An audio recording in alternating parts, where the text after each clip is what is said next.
कभी international film festivals के red carpet पर किया पोज तो कभी जैकी चैन और शारन स्टोन जैसे स्टार्स के साथ दिखी क्लोज। अक्सर मल्लिका शेरावत सोशल नेटवर्किंग साइट्स पर हॉलीवुड स्टार्स के साथ अपनी पिक्चर्स अपलोड करती हुई नजर आई और अपने स्टेटस अपडेट्स में भी कुछ ऐसे बढ़ चढ़ कर बातें की जैसे वो हॉलीवुड में जा बसी हैं। मल्लिका kept boasting about her strong connections in Hollywood. उनकी पिक्स देखकर शायद लोगों को लगने भी लगा होगा कि थोड़ी बहुत ही सही लेकिन इंटरनेशनल पहचान बना रही हैं मल्लिका। मगर ये क्या, इंटरनेशनल सेलेब्स के साथ उनकी फोटोज और रेड कार्पेट्स पर उनकी एंट्री के पीछे तो थी कुछ और ही कहानी।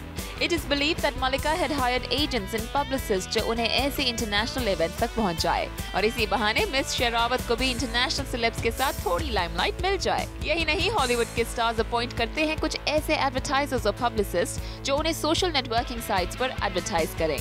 तो बस मल्लिका ने भी खर्च किए पैसे और बन गई ऐसी ही कुछ पब्लिसिस्ट की क्लाइंट। मगर मल्लिका भूल गई कि एक्चुअली हॉलीवुड में वो इतनी पॉपुलर तो है नहीं जितना कि वो दुनिया को बताती चलती हैं। अब क्योंकि मल्लिका की पॉपुलैरिटी में नहीं था कोई दम, एडवर्टाइजर्स से उन्हें एंडोर्समेंट्स के लिए प्रोडक्ट्स मिले कम।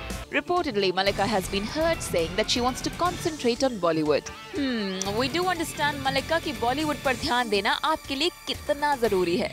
लगता है देर से ही सही आपको ये बात समझ में आ ही गई है कि रेड कार्पेट्स और हॉलीवुड स्टार्स के साथ पिक्चर्स क्लिक करवाकर या माइक्रो ब्लॉगिंग साइट्स पर प्रोडक्ट्स एंडोर्स करने से इंटरनेशनल स्टार नहीं बना जा सकता। Do you think Mallika has been given enough time to be associating, networking and somehow being in Hollywood and she's not really cracking it, is she?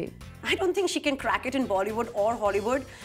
Sadly, जब मल्लिका का time यहाँ अच्छा था, it had gone to her head and she tried to make it in Hollywood. शायद मल्लिका शेरावत ज़्यादा ही ambitious हो गई थी and आज उनका वही हाल है कि ना घर की ना घाट की. I didn't use the word, okay, in between. And she doesn't belong there and obviously it's too late for her to make it here. यहाँ पे आके बहुत सारी जलेबियाँ तल ली, जो भी किया. It's probably too late. She's missed the bus in both the places and whoever told her that she was Hollywood material, I mean, just doing one sleazy film was not going to get her anywhere. मुझसे पूछो तो I think Mallika was probably delusional when she was thinking that she can have people chase her on social networking sites and that she can actually make money out of that. Because you know what?